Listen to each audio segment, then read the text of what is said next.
Hey, what's going on, Chris?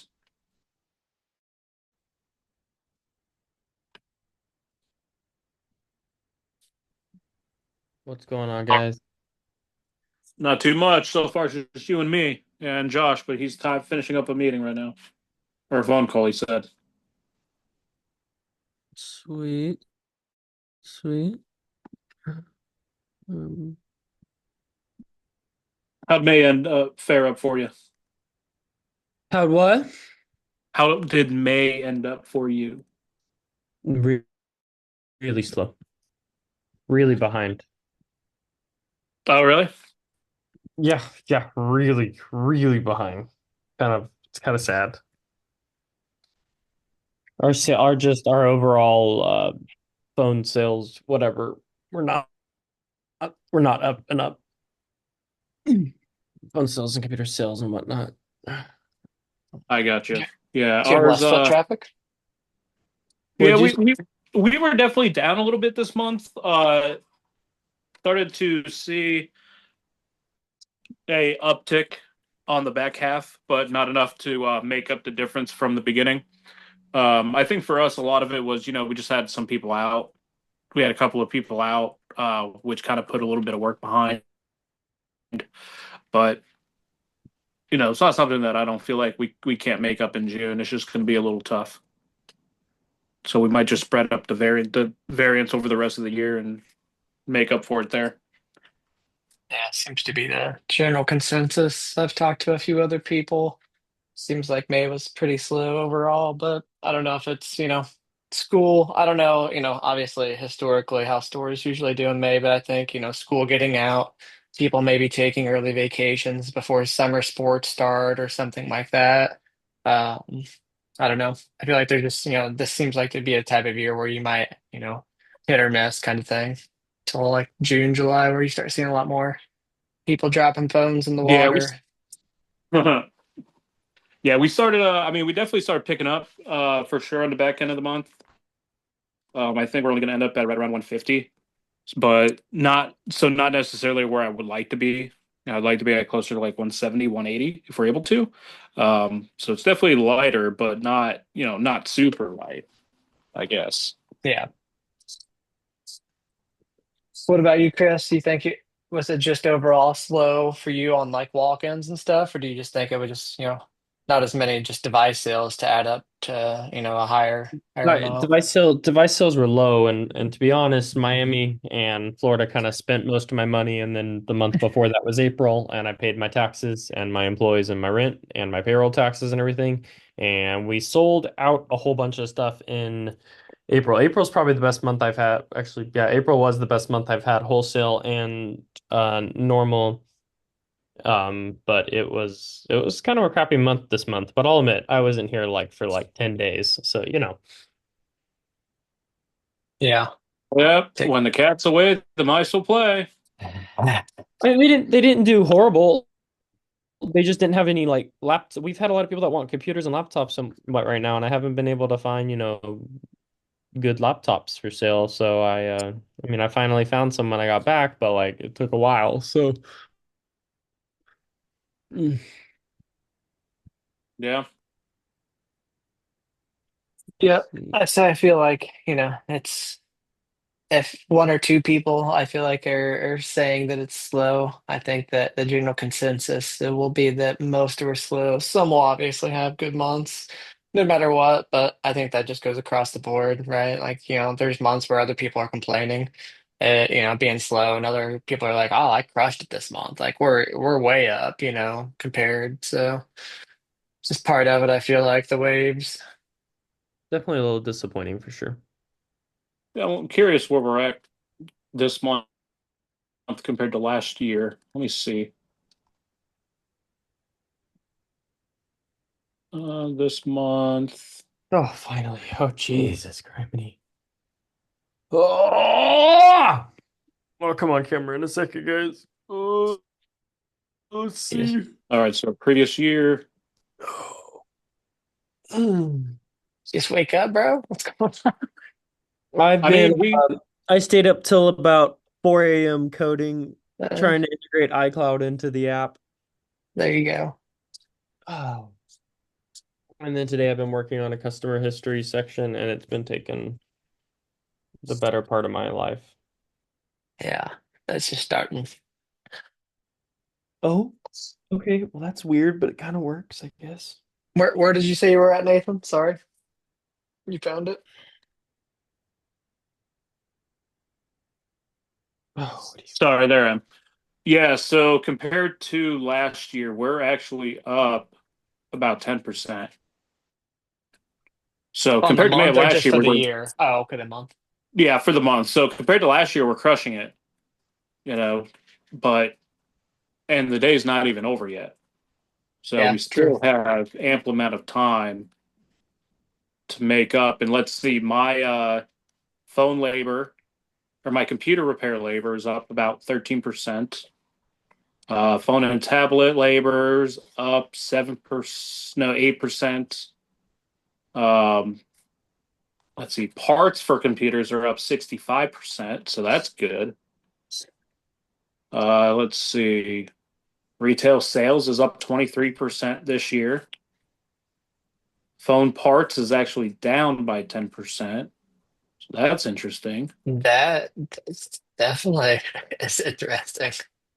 Yeah, I mean, my labor is up on phone and tablet repair, but my parts are down for phone and tablet repair. I mean, I'm not complaining. That means more Right. gross margin for me, right? Yeah. But let's see. Yeah, we're I guess it's not a bad month. It's not a bad May.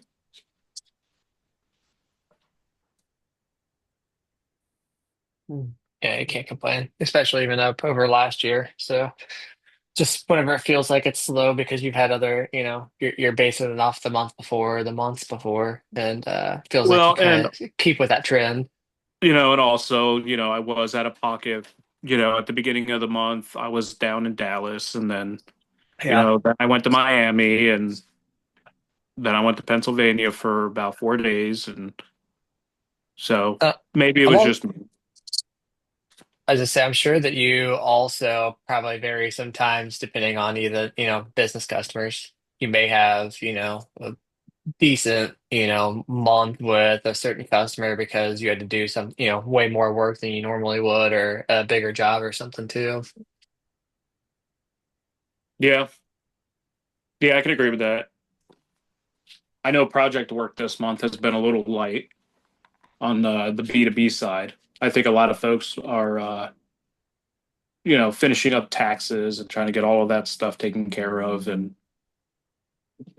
right now, Yeah. the big push is getting devices upgraded from Windows 10 to Windows 11. So that's kind of the big push that we have, and more than likely going to focus on that from June until October because we have plenty of devices to be able to maximize on, not just device replacements, but also device upgrades. If I have a customer with a computer with 8 gigs of RAM and they're running Windows 10 but can't support Windows 11, I'll get the labor and the upgrade work for the hardware. Right. So there's definitely still plenty of opportunity this month Yeah, or I this think it'll, year to make yeah, I uh was gonna say to make it for some.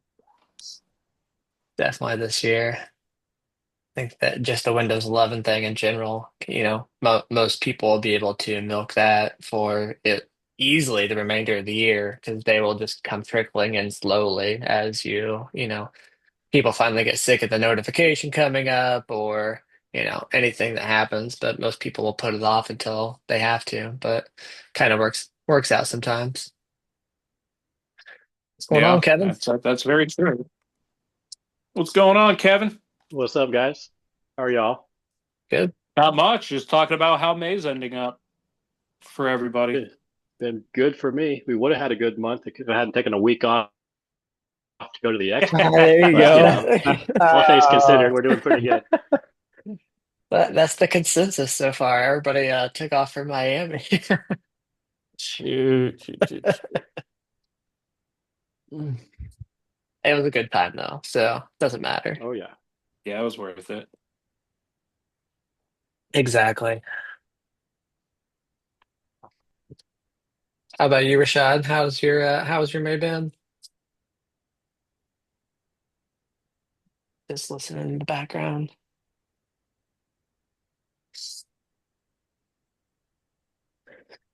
Well, Chris, let's chat about your app now that we've been on Mm. here a few minutes. Ah, it's a lot of work. That's what's to chat about. How long have you been working on it? Well, I started the idea in like December and January, and then I built a whole Python app for it and kind of laid out what I wanted and an idea and everything, and then I wanted to make it an Apple app because it wasn't very useful just to be on a computer for me because I don't like pulling my computer out on the go. And one big thing for me is we have a lot of repeat people, and some people don't want to do business sales, some people don't want to do every record for their accountant or whatever. I'm very by the books with my business. I just you know I'm too young to be doing the tax evasion stuff, so I try to keep records of everything we buy in cash because we spend a lot of money in cash, and I like to have good proof of cash. So we used another bill of sale app. However, it would just cause me frustrations because it would take more effort to have to export the PDFs and print them, and it didn't store the customer's information and things like that. So that was kind of like how this started. And then there was like little things that I was like, oh, it would be really cool, if it could export the line item to Google Sheets. And so I did that and figured out how to do that. And to be honest, I have used a lot of AI to help me. I'm not going to downplay how much work I have put into the actual Apple app. Um, but like there's a lot of syntax stuff and there's a lot of things that can go wrong because the AI doesn't know how to integrate always perfectly, and Oh sometimes you yeah. have to chunks of what the AI gives you. Now, I will say if you just like for anybody in here, if you just like tech put in AI and you say, "Hey, create me an app with something," like I shit you not, it was 3 a.m. last night and I was just bored of working on my app and I needed a break, and I created a whole new project with another app I wanted to start working on. And I told the AI, I said, hey, create me a calendar app, integrate the Apple Calendar app into it, and then integrate me into a reminders feature. And it gave me a whole basic rundown. Now, obviously, I have a lot of stuff to do with hooking and everything, but it's not impossible. Also, I'm not like a supreme coder, but I guess per se, I've built a game in Unity before. I have done a tiny bit with HTML in like my past. I have coded a 5M server, a Minecraft server, a Long Venture server. So I've coded. Like I know enough to get in trouble, Like I'm somebody that likes to figure things out. So anyway, I figured out how to do a lot of different stuff with it. So as of today, we have iCloud integration, which I Nice. think is really cool. For It backups, will I store assume. the what? For like backups, I assume. Yeah, just so if you delete the app, because I realized I was like, oh man, if the user deletes the app, that was a problem because I deleted my app and then I deleted my current customer stuff that I was doing in my store because I've been using this in my store off and on, and Hmm. every update I've done hasn't deleted the original PDFs and metrics and whatnot. And then I finally deleted that and I was just like what have I done? So integrated fully with iCloud today. We are fully Apple approved, so that's pretty cool. Yeah, I saw Um, that. I'm not ready to release the test version until everything's working, unless people just want some hella buggy stuff and actually want to just try it and see what the hell is up with it, which I'm okay with. But everybody has to understand it's really buggy right now because I'm the only person, and well, yeah, it's kind of hard to test. I don't like testing this internal. I want to test it external and see because there's going to be people that do like bulk sales. Um, and things like that. And I needed to figure out a way to integrate that. So the way that the new PDF works is really frustrating in a sense. It has editable terms and conditions within the settings that you can edit. However, it will not show it all on one page of the PDF if you literally have more than one line item. Gotcha. So depending on what your terms and conditions are, the padding and everything, the way that it's set up is just I'll just admit I don't know how perfect I am going to go with this. I want to make it functional, add everything I want to add, have it just be functional, maybe an update here and there, and I do not want to change it a lot. Yeah. So once it's up, it should be good. Today we also we have a manual. If you go into your monthly metrics, you can actually see just what device. This is just for buying devices. Could easily do it for sales if I wanted to, but this is just for buying devices. You can easily go see what device you have, search it by serial number as well. If you cannot find that, if you find that device in your shop and you're like, what the hell? I don't remember who we bought this from. I don't know what's going on with this. Um,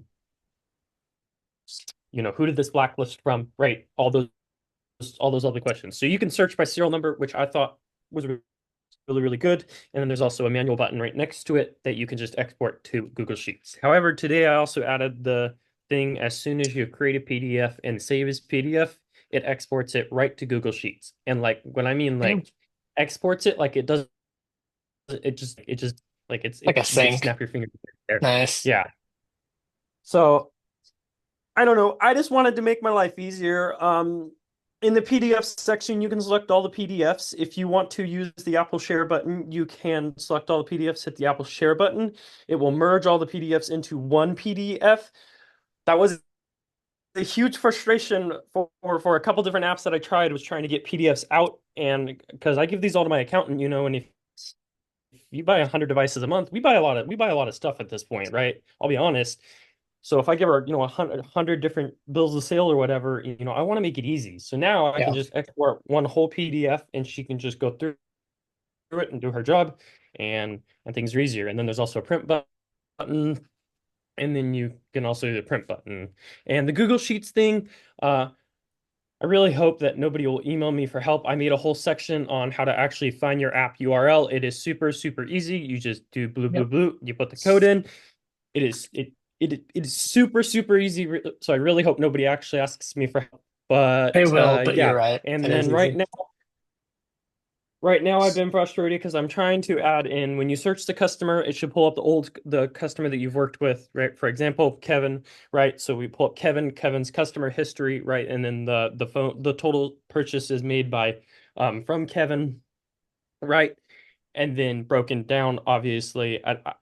I just want like simple things, right? Just Yep. simple things that if I have a question, I can go back. It's nice when you buy a lot of devices. It's nice to stay organized.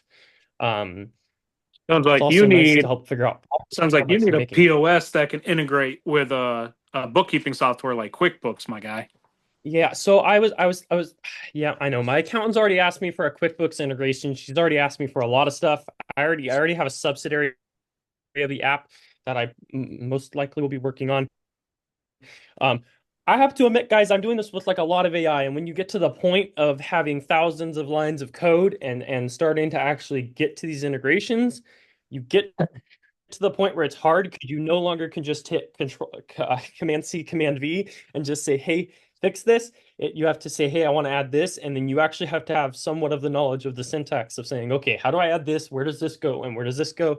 That right now is what I'm struggling with adding the customer history. The name shows up, the phone number details, everything shows up except for the beautiful, line item that we want. Also, icon integration is super cool, guys. So if you guys have it on, it will not delete if you delete the app or anything like that. And it's also local, all secured on your guys' stuff. I didn't want anything to do with it. Um, I'm a little worried about how many people are interested in this. I guess we will see the longevity of the app hopefully here soon. For I guess a while, I recommend people when I because I'm gonna probably release this within like a couple days. I would recommend that people export the PDFs and keep track of the PDFs, because at the end of the day, those are your sales, and you don't want to lose those. Like before I did my app update last night and went crazy and deleted the app, I exported my PDFs to my laptop just so I could have them and not go crazy. So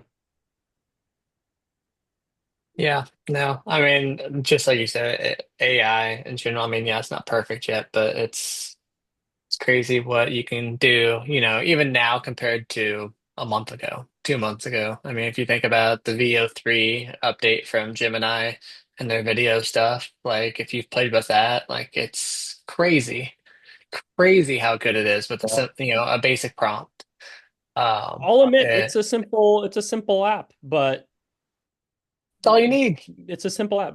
Not, I mean, you're not. it's not That's why I was saying, nothing. like, you don't. You're not trying to sell the bells and whistles. I mean, you just want it to work, right? Like you said, you're not looking to make So it. it's standalone, right? Yeah, I didn't want it to go crazy.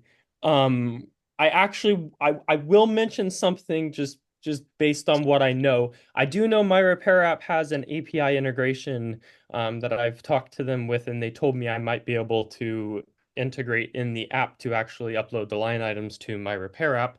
But I also know that they're coming out with their own thing, so that would be interesting. But I did build this to be standalone so that if you were just alone, you were on the go or something like that, you could just have this, pull it up super easy, do your job, bam, bam, bam. There's no excuse not to get it done because it's so simple. And then it's even more simple if you're dealing with a repeat or something. Like, it's going to be good. And even if you guys don't like it, screw everyone and screw what they think because this has made my life a exactly. lot easier already.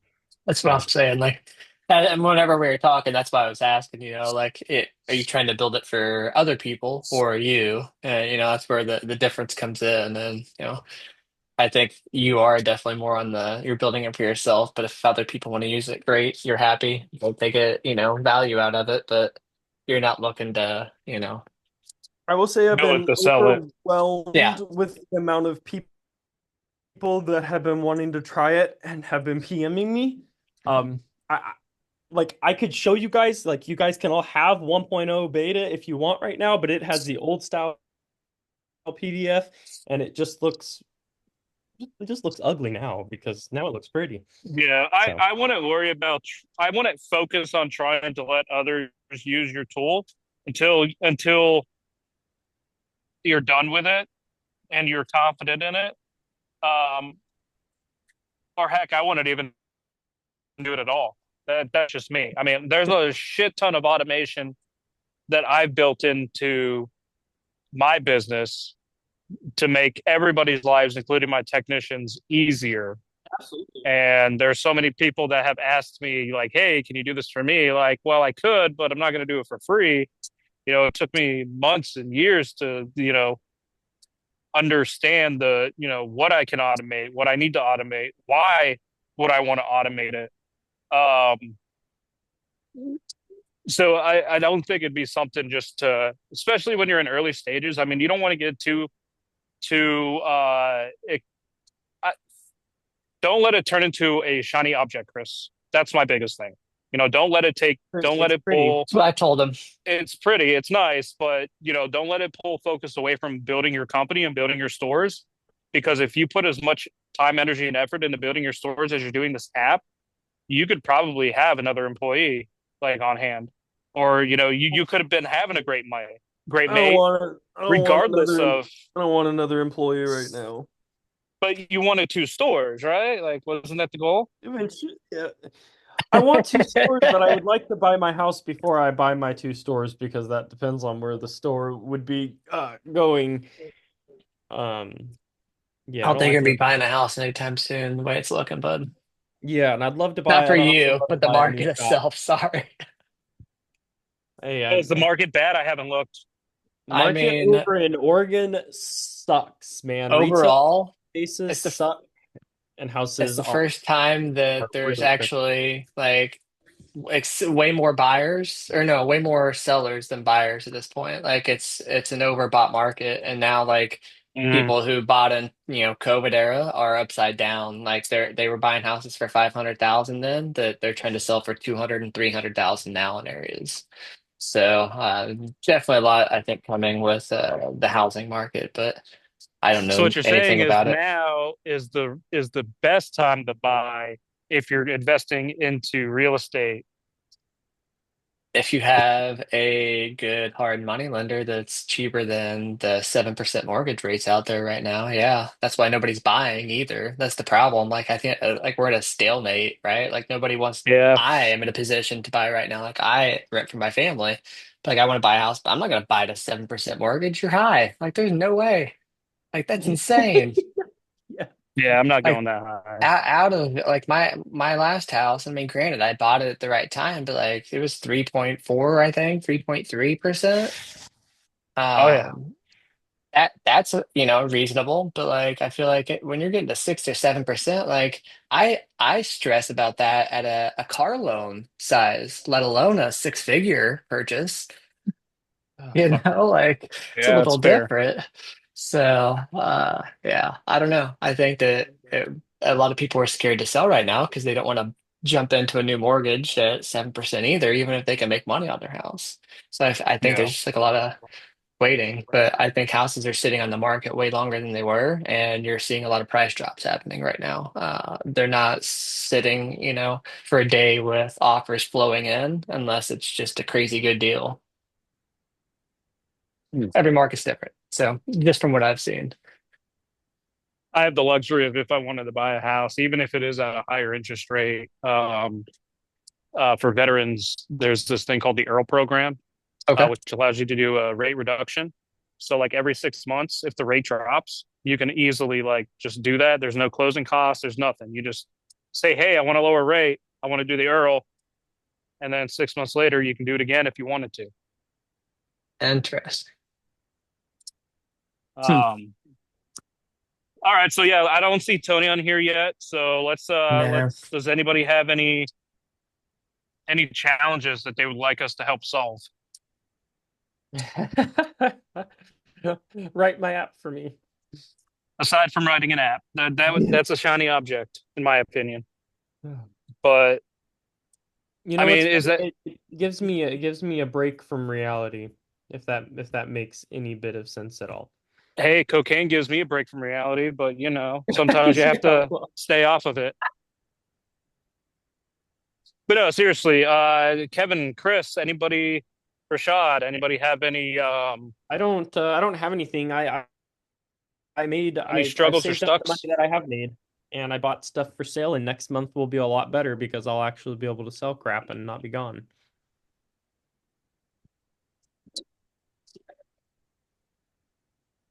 What Ev- you said you ended up getting some laptops. Do you usually sell a lot more Windows laptops on that side?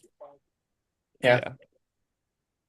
Yeah, but I mean, like we're pretty affordable. Like a lot of shops try to like jack laptops up, or like we're pretty affordable, but we don't really hold on to them anymore now because people just want them. It's kind of a problem because I'm a cheap ass and I When you like say to make my affordable, what do you profit. mean?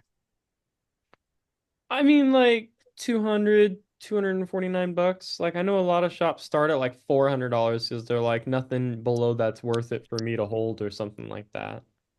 Well, what are the specs of the laptops that you're selling? Maybe like an i5, like eighth or ninth gen with 8 gigs of RAM, 500 gig SSD.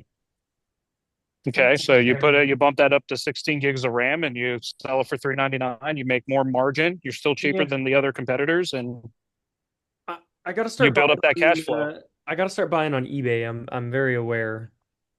I'm at that lovely point where I have to try to keep having consistent stock. That's definitely, I think, the one thing that's hard, and maybe it's just, finding the right resources. But I will say that, a decent lower end, if you will, Windows laptops are just hard to find, whether you want five of them or 10 of them. It's just you don't see them as often. So like most people, it's just you're buying from customers to acquire them sometimes, unless you do find, that one post that somebody throws up and it's a deal that makes sense. But a lot of times, it's hard to pick up some of the deals, I feel like, because a lot of these, Yeah. guys are selling seventh, sixth gen stuff still, and it's getting hard to even consider carrying something that old at that point. Because what's the minimum Yeah, I'm requirement for 11 these days? Eighth. Eighth. yeah, Yeah, there was a my lot of cheapest eighth gens out in the laptop. Let me wild for a while, but the eighth gens have kind of dried Yeah, up in the so market and disappeared. so my cheapest laptop, Chris, is an HP Pavilion 15-inch. It's an i5, 82 I know you buy them on eBay. You showed me. for 399.95. I just don't want to. What's I that? just don't want to pay a lot to have inventory sit because sometimes laptops are hot and sometimes laptops are not hot, and I hate it when something sits. Oh, our inventory, we make sure to buy inventory that rotates out. If it's not our inventory, we probably the longest a laptop sits is. So I my team, look, let's stock up. Let's get stuff that's going to sell within 30 to 60 days. And having consistency with a lot of vendors on eBay is extremely important. And that's where we source a lot of our inventory from, is from vendors that are consistent with their stock. And sometimes the manufacturer, and some of them even come with a warranty. Well, yeah, you buy a lot of new stuff too. I don't buy a lot of new stuff. Well, we buy new, but we do buy a lot of refurbished devices as well. And when I say manufacturing, with the warranty, like these are manufacturer certified refurbished devices. Yeah, we'll buy them for, 250 and sell them for 499, 599, 549. It just depends on what we get, but we keep the price very competitive, and we also make sure that we add value through upgrading the hardware.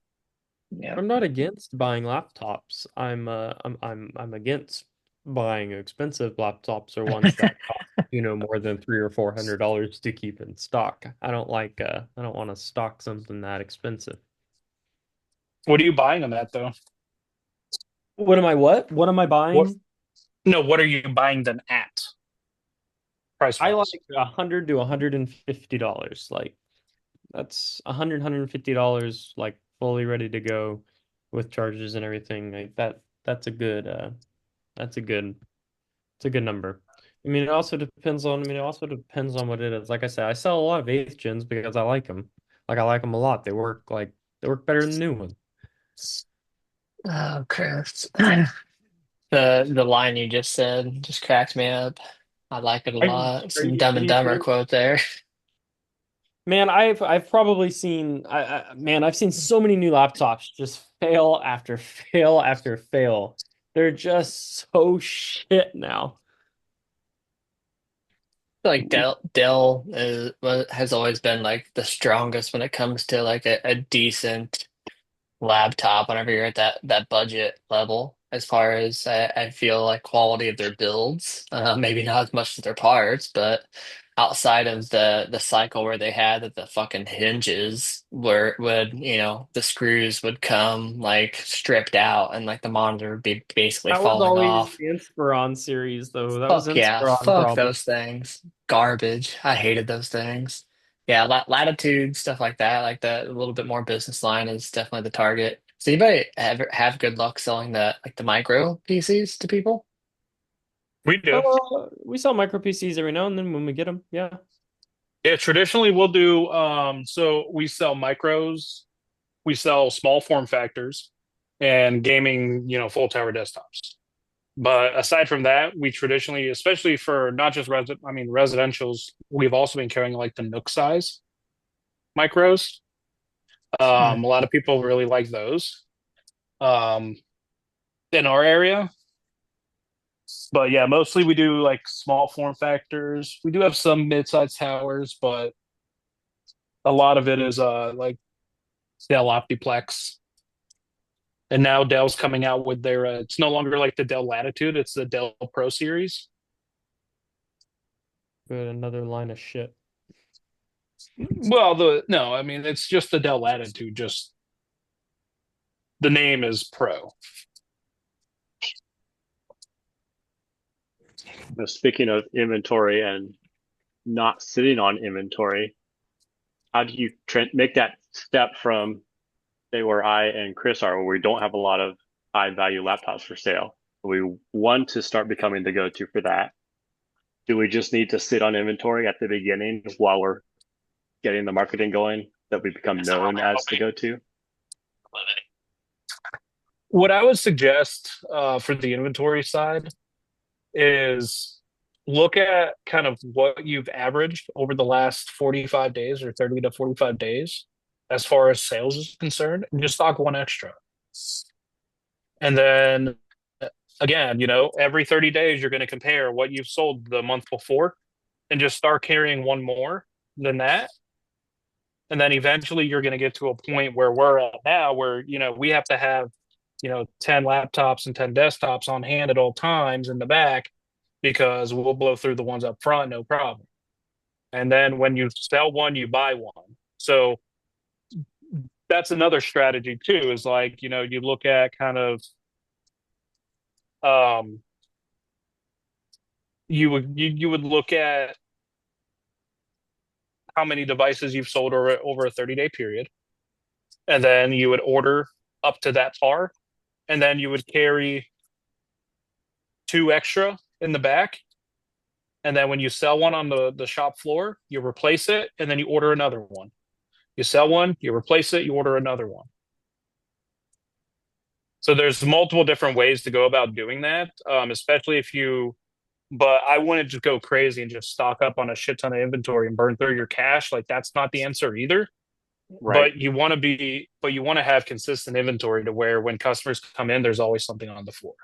And you want to have a Mm-hmm. variety of pricing. Like I get Chris, like you're saying, hey, I only want to carry $200 to $300 computers, but you should also carry, you want to carry lower end. You also want to carry mid and higher end because especially like it's funny. I ran a test in one of my stores a couple of years ago where I had the same computer but three different versions of it. One was like it with 8 gigs of RAM. One was priced at I don't know, it was like $399. One was priced at $449, and one was priced at $499. They were all the same damn computer, same specs. And what I found was, what was interesting was customers came in and they looked at the cheaper option and they compared it to the other ones and they were like, oh, what's the difference? And one maybe had a degraded battery, a little bit more of a degraded battery than the one above it, and then the top one may have been the newest version that still maybe have had a warranty through the manufacturer. And what was interesting was never sold the lower end one, but I sold a lot of mid and higher priced ones because they look at the cheaper one, they're like, oh, this is garbage. Let me go with that one because it's a higher price. It's better, it's nicer. And it has even though they all have the same specs, same type of hardware, same everything. Just maybe one had a lesser battery grade. Um, it's kind of like grading your phones. I know a lot of people sell phones more than they do computers, but it's like it's like having the same phone but a different grade and set at a different price point. Yeah, you're going to have some buyers go for the cheaper options, but more than likely you're going to have people go for the other ones, or just do what we do now, which is having a good, better, best option.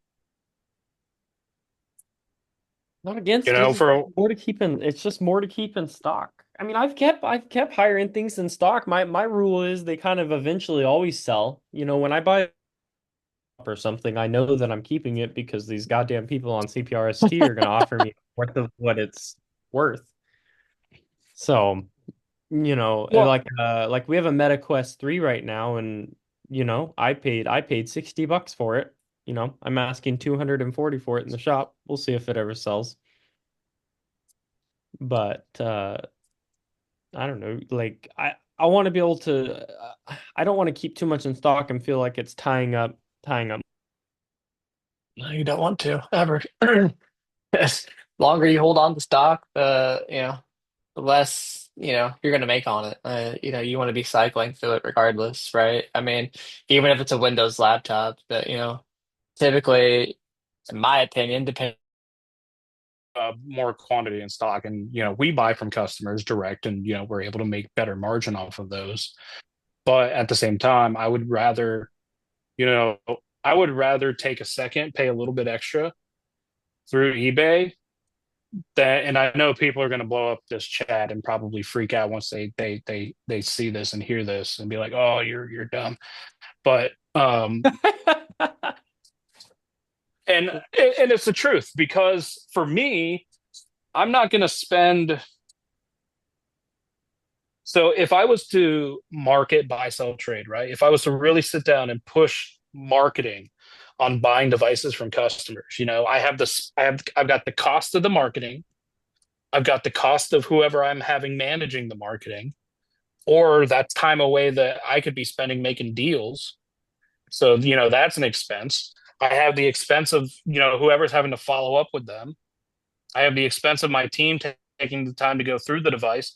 And then I have the expense of refurbishing the machine. So by the end of it, I could be spending, I could be buying a computer for $100 off of a customer. And I could have gone on eBay and paid 200 and probably made out like a bandit, because I'm saving all of that extra money.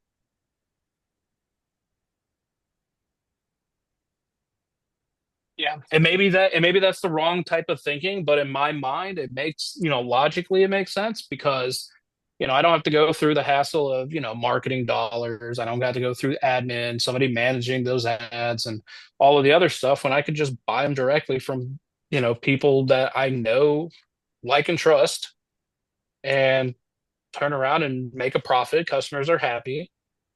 It's not like they're sitting forever. There's not dust collecting on them. I mean, sometimes we can't even get computers. I know my Jacksonville store right now is having a hard time keeping their shelves in stock or stocked up, because every time they get a slew of devices, they're sold within a day or two.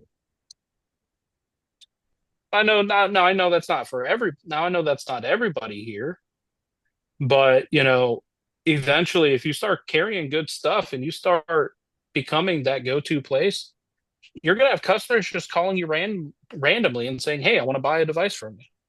I mean, we had that happen 2 or 3 times this week out of Jacksonville. Customers called in and said, "Hey, I'm looking for a device. Do you have one? Yeah. What do you got?" We told them, and no questions asked. All right, here's my card. But it takes time to build up that type of a reputation. Now, I don't have that reputation with phones. I will admit, we're slowly going to start getting into that field. So, I can't, I don't have that reputation with phone sales. But for computer sales, we do. And I think a lot of that too is having a variety. You don't always want to be the cheapest. Hang on, you don't want to be the most expensive in town, but you also don't want to constantly be the cheapest. Because when your customers are, coming in and they see that they want to go buy a new computer, you sell one for $200, they may think something's wrong with it and be hesitant to buy. You also should look at it from that perspective too, Chris, is like, you may be selling them, you may have them cheaper, you may have a good device, but look at it from the consumer's perspective. Why is that computer only $200? There has to be something wrong with it.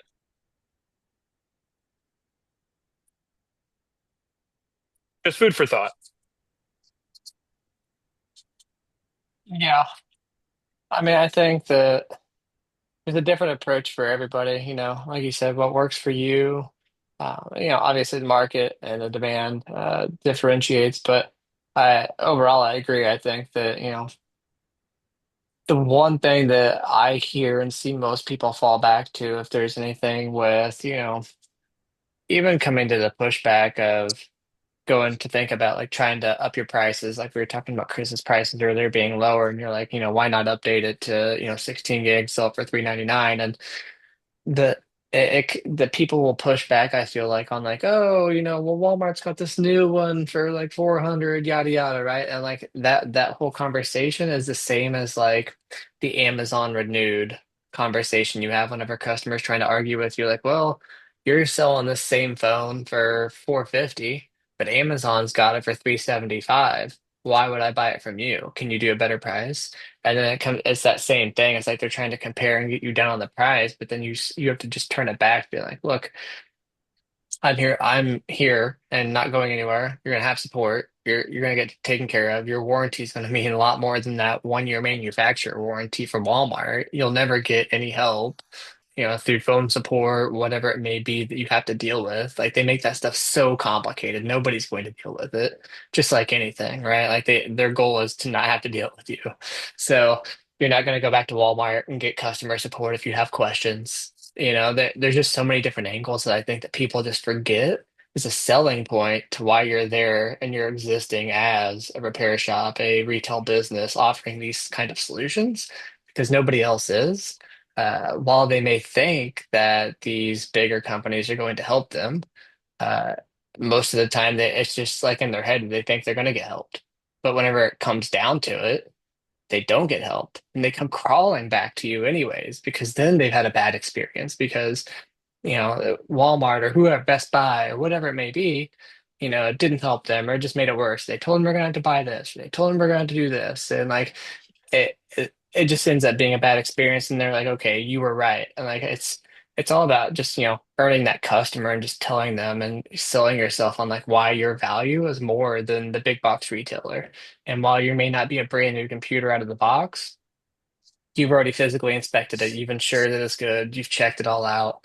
You back it with your own warranty. Like there's just so much more. And I think it's just a lot of people are just lazy and don't want to sell it, right? Like I think it's just like you hope it sits on the table, somebody just comes in and buys it. But if somebody comes in and haggles you or tries to negotiate or say like, oh, why are you so much more expensive than, here? And this is a brand new one. This isn't used. This is 2 or 3 years old. Why should I pay more for this? So I think people just feel defeated and they get scared or don't have a good, response. And at the end of the day, like that's the key. You're explaining to them why you're there to begin with, right? Like they're in your shop for a reason. They came into you. You should be the expert that they're coming to. So I think that's the biggest thing is selling yourself as that expert of what you're offering and what you're doing. And if you can have that authority, then nobody's ever going to come and question you and go behind you and go somewhere else. They're going to come to you first no matter what. And maybe sometimes the better solution is going somewhere else for what they need. You may not always be the go-to for something, but as long as they're coming to you for that advice or asking, you got to hold that, as it means something that they've got that much trust in you at that point, and they still rely on you and will come to you. Yeah, no, I definitely agree with that. And I think, for inventories, especially computers, carrying things that Walmart doesn't carry, right? Like Dell Latitudes, they don't carry that. If you start carrying business grade devices and they're like, oh, well, I can go buy this. Well, you can't buy this type of computer over at Walmart or Best Buy. Well, what do it's going to spark interest and start that conversation. Well, what do you mean? Well, this is business grade. It's built to take more of a beating. And obviously you came in here with a broken screen. I can't guarantee that your screen won't break, but it can take more of a beating, and it's built to last. The parts are significantly cheaper and more readily available to us as repair shops. And just building upon that value of like carrying things that are different, it's not how can you compete with Best Buy? It's always been in my mind, how can I become better than Best Buy? Whether that's ensuring that I have better, that I have better hardware, or maybe it's ensuring that I match a device to the customer instead of just trying to push for the sale. Like I had a customer who came in after they went to Best Buy, they bought a computer that was like $700 brand new, and they were told it was the bee's knees, but yet it had a freaking Snapdragon processor in it.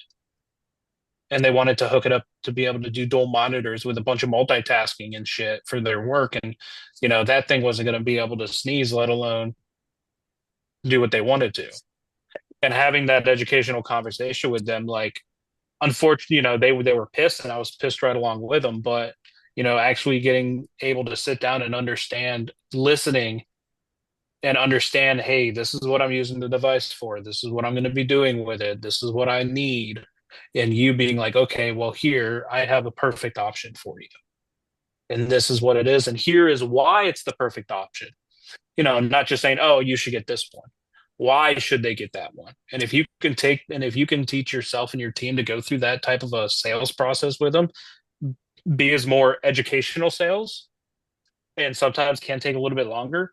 That's how you win customers. That's how you get um rock, customers that are just, rock stars and just super excited.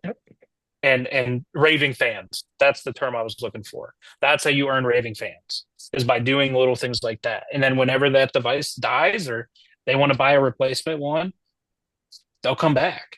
I got a dude that comes back every other year because he has a new grandchild that he wants to buy a computer for. Nice. Like, it's incredible. That's the thing too. I think a lot of people treat a I'm trying to put a hypothetical experience here of, let's say a customer walks through the door and they're looking for something. Maybe you don't even deal with it. Maybe they're looking for computers, you don't sell them, you don't have a solution, and you just chalk it up as that, right? Like so many shops can be like, no, we don't sell them, and they'll send them on their way. Like I would be willing to bet that you could probably like mystery shop 100 repair shops. And I would be willing to bet 95% would probably, if they didn't have whatever you were looking for, they wouldn't actually try to give you a That's exactly solution. what happened. Does he not know that Sorry, he we was? lost you. Does he Yeah, not my know? internet sucks. You said Sorry. the last thing we heard was, I guarantee you could call and mystery shop 100 repair shops, and then you went Okay. blank, and I Okay. said that's exactly the Yeah. response you'll get. Yeah. So 100 repair shops, I would be willing to bet almost 95%, depending on what you were going into mystery shop for. If they didn't have it, they would not try to give you a real solution, right? Like, they'd be like, nope, we don't have it. And they'd let you walk out the door, right? A lot of people don't look at a lifetime value of a customer when they walk through the door, just because they came in looking for something that you may not be able to help them with at that exact moment. Doesn't mean you can't help them or give them a little bit of insight, but also enough for them to come back to you. But hey, we don't have this, but I know I could help, I could find this for you, or but we do all this XYZ. We also do repairs, we also do soldering, we do this, but sorry, we don't have this right now. But if we can help you with any of this, we'd love to have you back as a customer, something like that, right? Like I feel like so many people are probably just going to let them walk out the door with even trying to let them know, like, oh, well, we do while we don't have this product for you, we do this X, Y, and Z just in case you ever need any help. We're here to help you with those things and whatever. But I think a lot of people are just gonna let them walk. And for a new customer, I am more than happy to lose money on a deal to get a new customer. Yep. Even if they're looking, like, if they're looking for a particular device or something, and even if they're like, oh, I want brand new, I may make $50 on that device, and that's it. I might make $100 on that device, but building that, having that initial visit with that customer Yep. and going above and beyond, like, they're going to return. And you never know. Agree. They could return and buy 3 more computers. They could return and have you fix, they may return with 3 phones. That's what I'm saying. Like so many people just like they don't think about that lifetime value ever whenever it comes to something like this. I feel like, and that's the biggest indicator for me is like, again, you might not be able to help them at that exact moment that they come through the door, but you offer so many other solutions or products. Like they're going to need you at some point. So why would you let them walk out the door without at least Hmm. talking to them and telling them what you do offer, even if you can't help them, or go out of your way to try to help them? Oh, maybe we can help you we don't have a used computer, but maybe you have a partner that you could get some sort of reseller discount or something for like a new business line or so. I don't know. There's just different ways I feel like you could just make it work. And just like you said, even if you take a little bit of a loss just to get that customer in that first time, then you work down that lifetime value of them and you make it back the next time they're in there. And then after that, it's just all going free roll. Shoot, for a new customer, we waived diagnostic fee one time, got them in. The device wasn't worth fixing. We had a conversation with them, and my team literally went up to Best Buy and bought a computer from Best Buy using our reseller account, and sold it to a guy, and we only made $75 off of the computer. But he was tickled to death because of that, and I was able to get his information, which then our marketing automation, he gets added to our marketing, and we send them drip campaigns. We can send them holiday promotions. There's so many things that you can do by leveraging an internal database than trying to constantly go out and find new customers. I think it was Corey with Repair Lift that's advocating right now because of Google Ads, of them getting even more, strict and locking down accounts even more. Well, my question is, and everybody's talking about, oh, well, I'm going to go out of, if this doesn't get fixed, we're going to go out of business, blah, blah, blah. Well, and my question, is first of all, what other sorts of marketing are you doing? Don't put all your eggs in one basket, right? To try to get new customers. And then also, what are you doing to leverage your existing customer database? And if you don't have an existing customer database, then shame on you. Oh, well, I didn't want to ask them for their email. That's poking and prodding. Well, you also don't want to be in business then, if that's the case. I just started asking for emails this month. Like that data is so valuable. Like just getting that email and not just getting it, but actually using it. Like if you got a new customer, you should be sending them a bunch of like campaign stuff like, hey, here's our referral process. Here's how you can make money with us and build store credit. Refer your friends and family, show them this email, have them bring it in, or mention you by name. Hey, did you also know, I know you came in for a phone repair. Did you also know we do computer repair? Did you know we did HDMI ports for on game consoles? Oh, hey, by the way, we have a special going on. Maybe Kevin overstocks on inventory because he doesn't want to buy one or two extra. He wants 20 and needs to hurry up and get them offloaded. Well, guess what? You can blast that out to your internal customer database. Say, hey, all computers are $100 off this week. Like there's so many missed opportunities by not doing that. And a lot of it, like it literally takes, it can take you or somebody else a full day once a year to get a lot of the drip marketing taken care of. Obviously not the ad hoc stuff, but I have every holiday promotion with coupons set up. I have all of my follow-ups for, post repairs. I even have a sequence set up for when it's a new customer. I even send them out a happy anniversary, or if they bought a computer, happy computer anniversary. And they do come in. It's the little things like that can help definitely boost repairs and visibility for your business.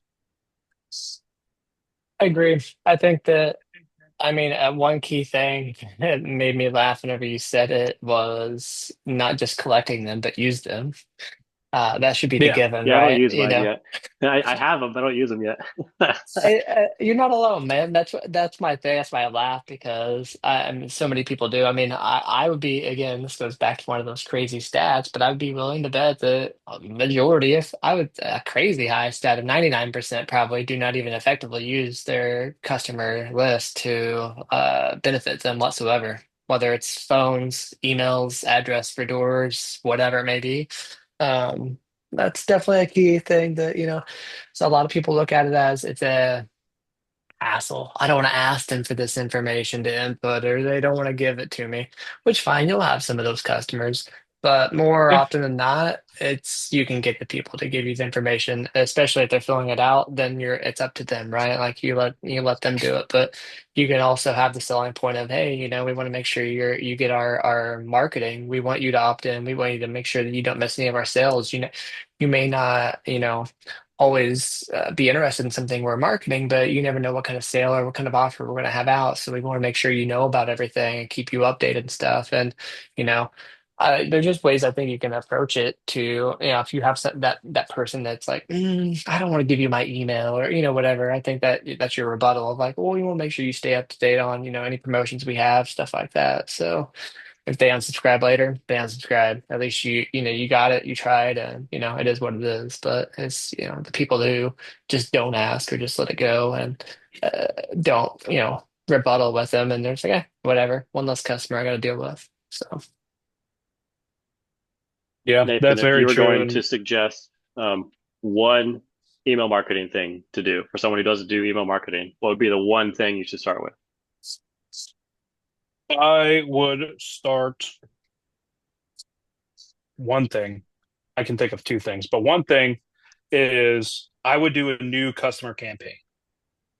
For any time you get a new customer, you have a campaign that has a couple of different emails in there that first introduces them to your company as like the first email, lets them know who you are, a little bit about you, your core values, and then the next one would be a couple days later would be focused on all of the different services that you do. And then from the time that they're a new customer, I would do an anniversary celebration, maybe with an offer for that month. I know for ours, it's like, you get 20% off this entire month. Thank you for being a customer of ours. And that honestly is probably the one thing that has helped us is, the anniversary. A lot of people really appreciate that. That's good. I like that. It's But actionable. when customers say no, they're like, "Hey, I don't want to give you my email address," or "Hey, I don't want to give you my phone number." Okay, well, if I can't reach you by phone and I'm doing your repair, I like the email because that's another form of contact that I can try to reach out to you for. My job is to ensure that I do everything in my power to keep you up to date with everything that's going on with your device. And if I can't reach you in one form, I'm going to try another one. And if they still say no after that, then leave it alone. Okay, but have it in your disclosure, that you're going to, before you recycle their device, you're going to try multiple forms of communication based off of what the customer gave you. If they come back 3 months later pissed off because you sold their phone or you sold their computer because they didn't want to talk back to you, then it's an opportunity for you to sell them another device. I probably Mm. have only had that happen once in my career so far. I had one lady who was I recycled her MacBook. She was super pissed off, and I turned around and I sold her another one. That's And amazing. she's like, I need a computer. I was like, well, apparently you didn't. It's been Came sitting to the here for right six price. months. I'm not a computer hotel. So yeah, Mm. that was great. Yeah, I think that's where a lot of people. I see a lot of people asking the group sometimes of like, oh, what's your policy on customer abandoned devices kind of thing or whatever, right? I think too many people don't think about it until they've got a stack of all these devices and they're like, shit, what can I do with these things? Because I never had an actual, policy in place to begin with. These customers signed or, whatever it may be. So they're kind of struggling, but I think that's one thing. A lot of people are just like, what do I do here? Yeah. I just reached out to a Um, customer today whose phone has been here for a year. We'll see if they Yeah. get back to me on if they want it or not. yeah. So in my disclosures underneath my intake form, I have all repairs must be paid in full and or picked up within 60 days of the ticket resolution date or your device will be recycled. All diagnostic charges and rush fees are non-refundable. So, not only do they have to pay for their device, but they have to pay and pick up their device. If they call and pay, we may give them another 30-day extension because they paid off their invoice. But, I'm not going to just sit on your computer for months and months and months. Like, yeah, you paid me $700. Now I'm going to sell your computer for $700 and I'm going to make $1,400 off of you. Sorry. But I have them read that and I'm like, look, I'm not a computer hotel. I unfortunately have limited space. And if they want to, and if it exceeds that and they keep on saying, hey, I'm coming, and you want to be gracious to hold on to it, I would charge them a hold fee. I don't know what that costs. I never done that, but, I would charge them to hold their device. But I also don't want to be a babysitter of their devices either. I don't want to be responsible for that. So obviously you Yeah. want to make sure that it's based upon, your state's laws or your county's laws, but ours is 60 days of the ticket resolution date. So once we mark that ticket as resolved, then you have 60 days to pay and pick up. And if it's a financial, and guess what, guys, if you have customers calling saying, "Oh, I can't afford to pay. I'm waiting for my paycheck," isn't there? I think there's companies out there that we can recommend our customers to for financing, where we can get paid. If I'm not mistaken, I think that exists, right? Sure does. Like that's an opportunity for you to make more for you to get paid quicker, even on repairs. Dude, I know before when I was using a SEMO before I'm using the company I'm using now, um, I would always push through repairs and got paid off of them. Heck, I had a guy approve an $1,800 invoice the other day from financing.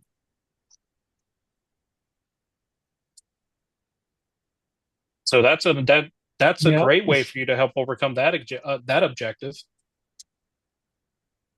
Like, there's just so many different like little things, but it's just an easy overthought for people. It Um, really is. I mean, it really is, especially and no disregard by no means to any yeah. repair store owners that are operators as well. Because you guys are in the thick of it, right? Like you guys are right there, shoulder to shoulder with your team, cranking it out. You don't necessarily have a chance to breathe, let alone think about how to work on the business versus in the business. So you'll get there. It's going to take time for you to get there. Um, but I definitely would recommend that, you guys take at least even if you can't take one day a week, take one day a month just to work on the business versus in the business. Looking at it from a 30-foot view to figure out, okay, what is it that we need to do as a company, or what is it that I need to do as the business owner to help launch us into the future? What are things that are being missed, right? How do I, you know, maybe the problem this month is inventory. Maybe I need to solve for that. Um, but looking at knowing where your compass is and where you're going and having a plan to get there and executing it is going to be extremely important if you're looking to grow and to scale. And I'm not talking about growth and scale as like multiple stores. I'm talking about just in general. Um, you need to take some time to focus on the business versus working in the business. Agreed. That's the only way you'll get to the point of needing you know to hire and stuff, and like understanding what you need to do to get to that next level is slowly taking yourself away out of this the equation. Otherwise, Yeah. you'll continue to fill the gaps because that's what you do. Your mind as the owner operator is always going to be like, oh, I know how to do this. I'll just get it done. It's hard to break away from that thought of like, I gotta step back. I've got to let them do it, or I've got to make sure that they're doing this, and I'm not having to worry about it, so I can step back and I can plan this, where I can spend the day worrying about what are we doing next month. Let's do, planning, like taking those baby steps, so slowly trying to pull themselves away from it. But until they That, do, they're just tied into it, right? They're going to be married to it, yeah, ball and chain. that is the hardest thing to let go of. And I still struggle with that in certain aspects. Like knowing that you can do something and knowing that you can do it faster and probably better than somebody else and not stepping in to do it, not being Superman is a fucking like that is like just like gut twisting. It's painful because you Yeah. know how to do it. But your job as a leader is to let others fall, let others fail, and but also be there to help pick them up and talk to them and be like, look, this is what we did wrong. This is what we could do differently the next time. That is so difficult to learn how to do. But once you get there, it takes a lot of weight off of your shoulder. And it's not easy. Imagine. It's 100% not easy. I struggle with that too. Like, even when I walk into a store, I'm going to admit I did that this past week because I have a team that does, they do a lot of custom builds in the store. But I'm like, hey, what did you do yesterday? They're like, oh, I did this, and this custom build. I'm like, only 3 things? Well, yeah, the custom build took a majority of the day. So I was curious. I haven't touched assembled a computer in a couple of years. So I saw a computer out the other day and I was like, oh, well, what the heck? I did it in an hour. I had it all ready to go, ready for Windows to be installed.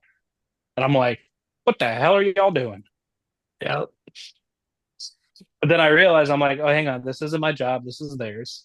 you know, but it's easy. It's easy to do. Yeah. It's also good to revisit those things and maybe see where your processes are or your training is a little inefficient and fine tune and tweak and make sure that everybody's kind of on the same page and is able to do you obviously you want to get everybody on the train to be able to do the same thing as you just as quickly. So um as unrealistic as it may be in the short term. Um,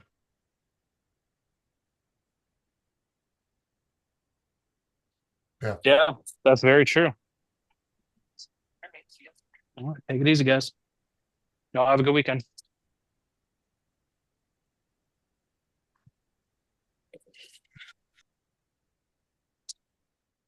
Yeah. I still feel like that we could talk about computer repairs to shops for the next 6 months and shoving it down people's throats to start doing it. There's just too much money sitting on the table for you guys that aren't. And I get it if you're busy with phones and iPads and stuff already.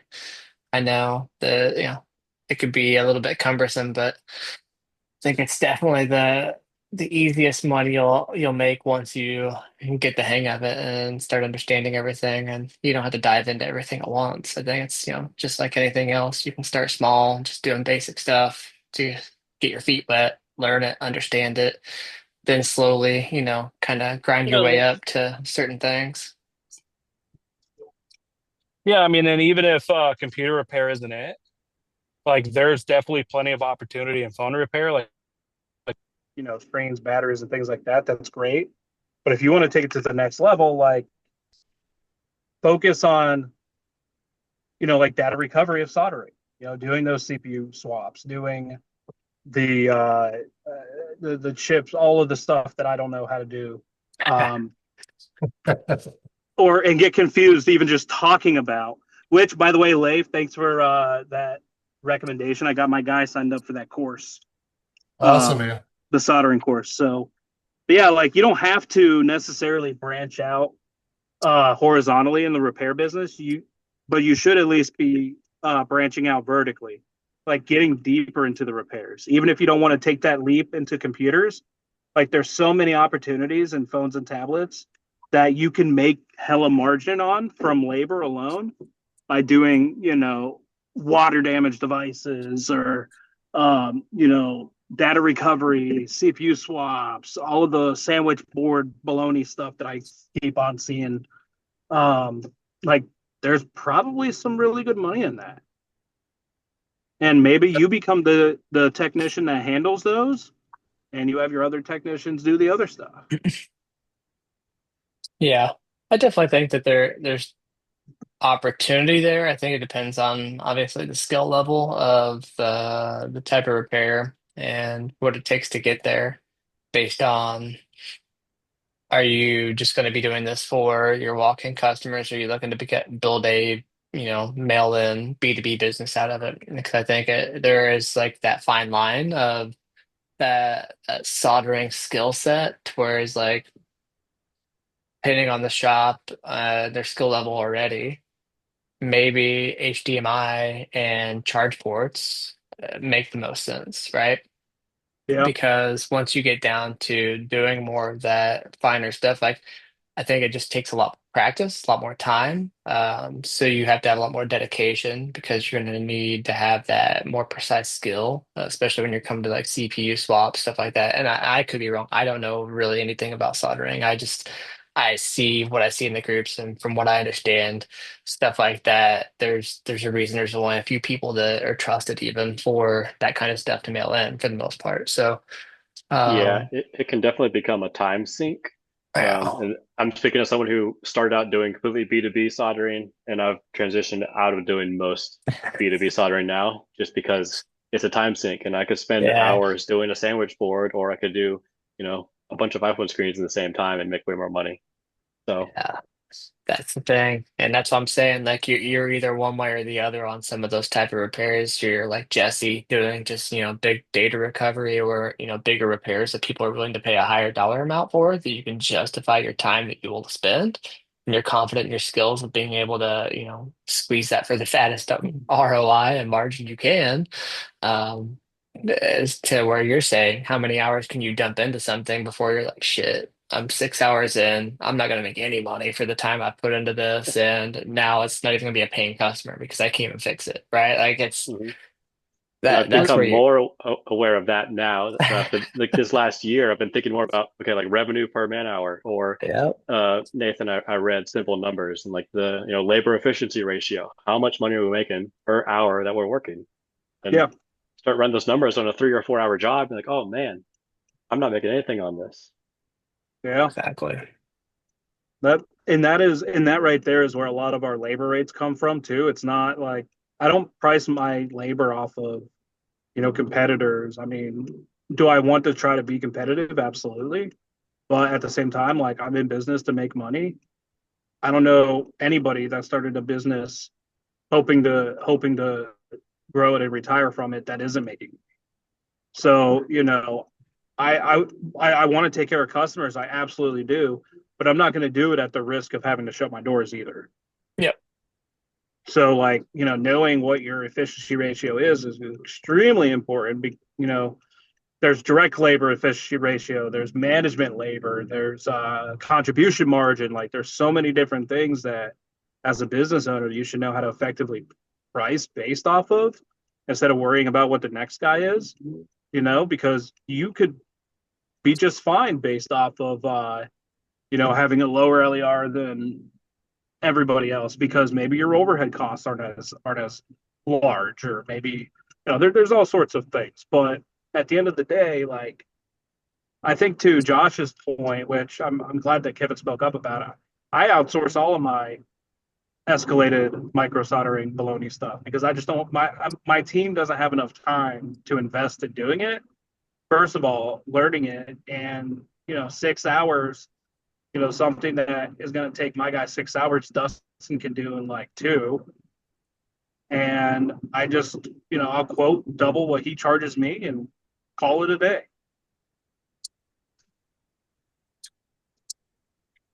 Exactly. It's where, I mean, again, like I said, most people just kind of they just stay where they got comfortable and they're not willing to even, think about other opportunities. And, we talk about May being a slow month. What were people doing in those times that they may have been slower?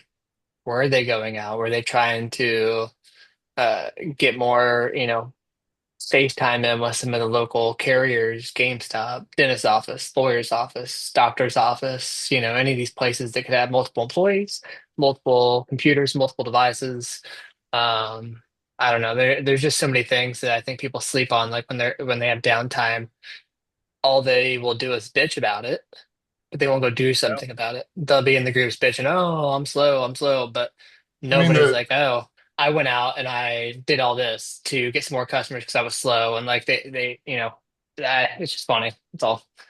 Yeah, I know I that mean, Leif, myself, it's funny that you said that with the referral business because Leif, myself, Kevin, and Chris were sitting down talking one day, and I don't know who it was, but somebody, I think it was the older gentleman that was with us. He was talking about, can't remember his name off the top of my head, but he was talking about how, going around to those businesses that have a lot of men and like people in the field with phones and tablets, like plumbing companies, electrical companies, service-based businesses, like going around to those companies and like just talking with them, letting them know that you're here to help them, keep them up and running quickly, and there to support them and giving them your information. Like you don't just have to stop at carriers, like just going around the businesses that have a lot of mobile devices and in need of repair work, like that could be a good source of you know your time as well. those are Good. huge opportunities for new businesses or for new customers. But I think people forget about their current customer list so much. It's like, Yeah. dude, finesse them. They're in your ecosystem. They've seen your smile. They've had a good experience, hopefully. Um, get them back in. Call, text, create an email, like hammer away at those people that are already in your warm market. Yeah, we were actually talking about that a little bit earlier too, about existing customers. And one of the things that I didn't bring up that I just remembered that we do is once a year we look at who was the top 20% of customers that spent not necessarily the most with us, but had the most transactions with us in a year or in that last year. And we'll like send them gift cards. We'll send them, thank you baskets. We'll do all sorts of silly stuff for them, or crazy stuff for them because, they're the ones that, help us keep our doors open. And even for the referral visits or the referral report, that I get, I look at it on a month-to-month basis. And if I see on the referral report that I got a new customer referred to me by Josh, then I'm going to pick up the phone. I'm going to call Josh. I'm going to personally thank him for sending over, for sending Chris over to get his computer fixed. And I'm going to say, hey, look, I'm going to drop you a gift card in the mail today. Go ahead and take your family out for dinner. Thank you. Just, little things like that to let people feel like, you hear them, you appreciate everything that they're doing to help you grow your business. And so, you know, definitely something that, you can do to be impactful.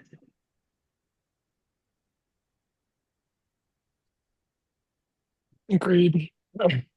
Um, I think there was one thing I thought of earlier that I wanted to mention. Chris was talking about his app. I mean, just about AI in general, I think, is what I was looking at when he was talking about, how he was doing it and everything. Going back to that is, we've got Ricky Baker who just put up his AI, chatbot and stuff in the group the other day. It's just funny to see even how quick things have progressed on that landscape. Even if we just say the last 90 to 180 days. And I think that, if you do have free time, you're not willing to learn other skills that are going to be hands-on in your shop. I think, trying to figure out and just play with AI and learn some stuff, I think it's going to be at least a decent skill to obtain as you go forward. I think One, in many ways, it'll come valuable in this industry. Maybe just not as apparent now. I think that there will be those apparent, ways that come up here soon. But just like Chris right now, building something initially for his own, purpose, but posts about it and people are like, oh, that's cool.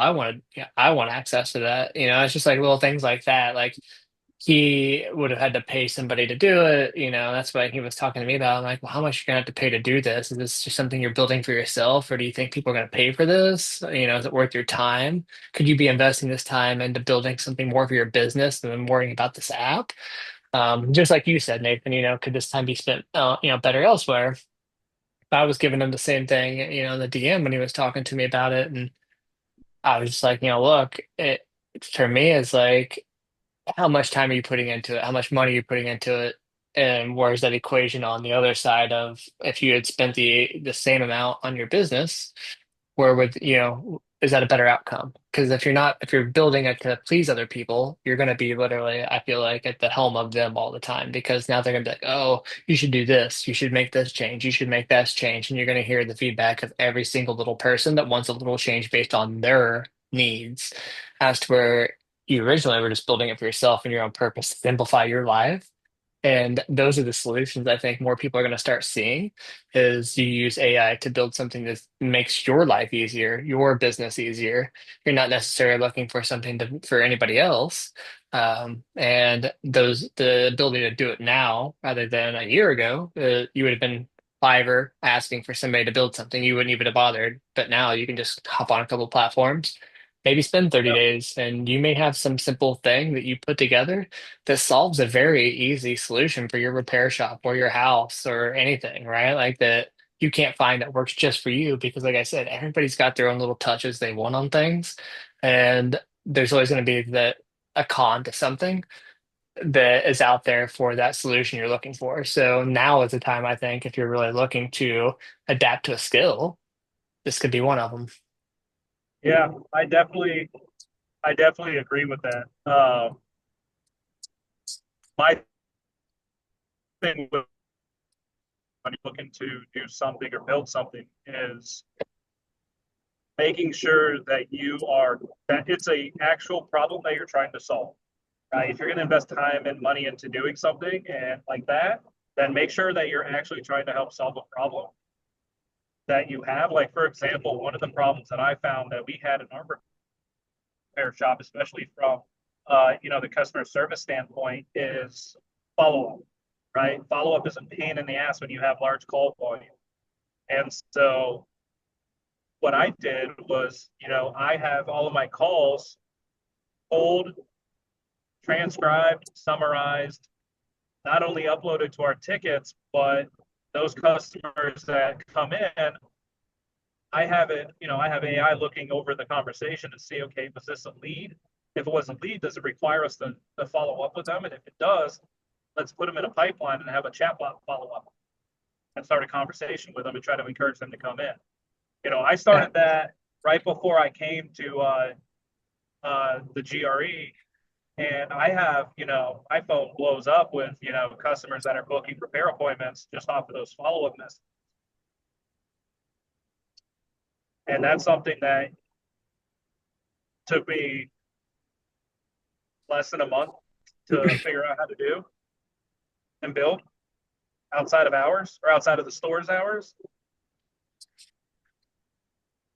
To where now it's like, hey, my leads are followed up with. I have to worry about it. And one of the things that I feel like it's good to partner with people, and there's a lot of folks out there that know how to do things. They're really good at it. But it's sad for me to say that there's only select people that I trust to handle things and get them done. Like I don't trust anybody else to generate any sort of marketing. Like even if there's people out there that are skilled to do it, I have a really good relationship with Josh, Kevin over at Ad Central, and I know, hey, if I need something marketing wise, I just send it over to Kevin. I tell him my ideas and thoughts. He gets it to the team, and they get it back to me in a timely manner, and all of that's handled. But for a while there, I used to outsource a lot of my marketing stuff because I thought that there were people out there that knew what they were doing, and come to find out they didn't, at least to the level that I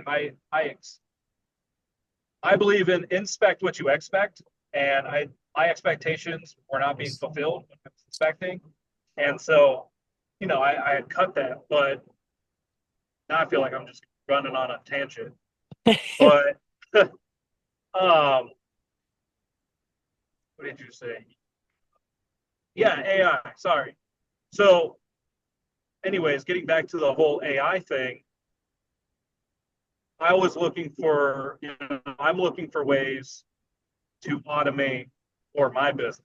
I created chatbots for my business. I learned all of that skill set for my business because nobody is going to care more about your business and your customers than you. And there is not a one size fits all solution for you and your business. Your mission, your core values, your everything, your company makeup, who you are as an individual, that cannot be replicated by having another company do it for you. Now, if there's a way that somebody else is able to build a system or a chatbot that allows you the ability to go in there and make it your own personality wise, fantastic. But for me, I'm building to solve a problem and I'm solving the problem based off of my unique circumstance. Yep. Not somebody else's. And if somebody else wants to learn how to do it, like there have been plenty of people that have approached me personally and said, "Hey, I want to buy that. I want to invest in that.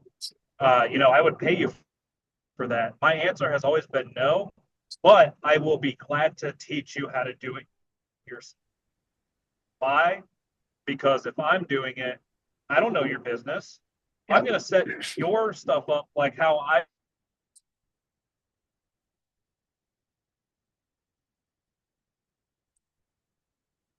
do it, and I walk you through the steps on how I got there, and you put your thoughts into it, then you're going to have probably a better outcome than I.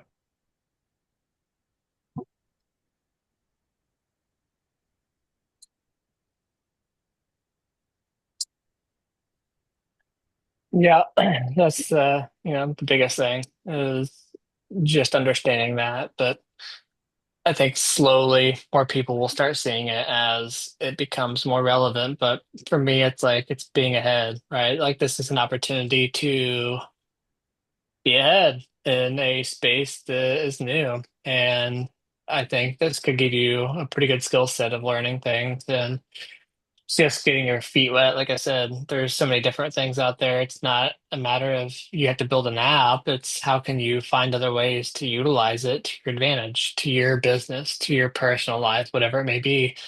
There's so many use cases for it. Like if you're not using it, I feel like you're just disservicing yourself almost because I mean, most of them are free. So, I mean, some of them are paid, sure, but like depending on what level you need, I mean, anything you need overall is pretty much free for the basic user. Yeah, it's ridiculous what AI is coming out with. Like, look at what Google is releasing. Like, Oh I'm yeah, blown away by that. that's what I was saying. The VO3, yeah, I was playing with the video stuff yesterday, and like I was just blown away from the prompts that I put together and the videos that I was getting out of it. Just I've done handful of video AI stuff in the past, and it was always just ass. But this is a whole different level. I mean, this is, we saw the Hollywood. I mean, I should say we saw, but I mean, it was a big thing with the Hollywood strikes because of AI and stuff, with like movies and all this. But like, this is a whole different world now. Like people are gonna be creating movies in their fucking mom's basement on, Mac minis, and you're needing a $10 million budget anymore. Like you can do it with $10,000 of Gemini credits and put out a movie, and net six figures from it, kind of thing. Like we're getting to that point where the average person's going to be able to put out a cinematic Hollywood style movie within, I would say, the next shit at the rate we're going, 60 to 90 days. Because I think Yeah, the Gemini thing right now is a preview and it's limited to 8 seconds. And I don't know if that's including like their ultra subscription, which is quite a bit of money a month. But I mean, I know right now it's 8 second clip limit, but whenever they allow that to go longer, it's going to be impressive for sure. I mean, it, just to see the You're going to progress be we've seen with ChatGPT and everything else, the images and what they've done, like it's scary to think of how crazy it's getting too, though. Like if you step back and take a look at it from the wider look, but Yeah, I mean, shoot, you're going to be able to push out, you know, incredible 10 to 15-second ads for social media for your business and replicating you. Like, if you can do it to where it's like not boring, but like what I want to do is find a good platform that can help create an ad that's similar to silliness of like Squatty Potty for the yep, business, like something that's really going to be an attention grabber. great. All right, gents. I've got a call. I got to hop on in 5 minutes and I need to use the restroom. So I'm going to let everybody go. Have a good weekend. Yeah, you have a good weekend as well, and everybody start thinking for next week, kind of thinking of some problems that you would like solving to where we're not just talking about random stuff, which is not a problem. A lot of people will Yeah. find value, but I think if we work together, I mean, we have a nice mastermind here to Yep. help solve problems. So bring them up, talk about them, post them, and let us help each other. Yeah, I'll put up a poll or a post in the group as well and see if people want to throw some ideas in it over the next week or so we can kind of put some stuff together and have a little bit of information ahead of time if there's anything we can help tackle or answer and get some more feedback on that way. Yeah, absolutely. All right, guys. Well, Well, have a good weekend. yep, you too. See you guys. All right. Bye.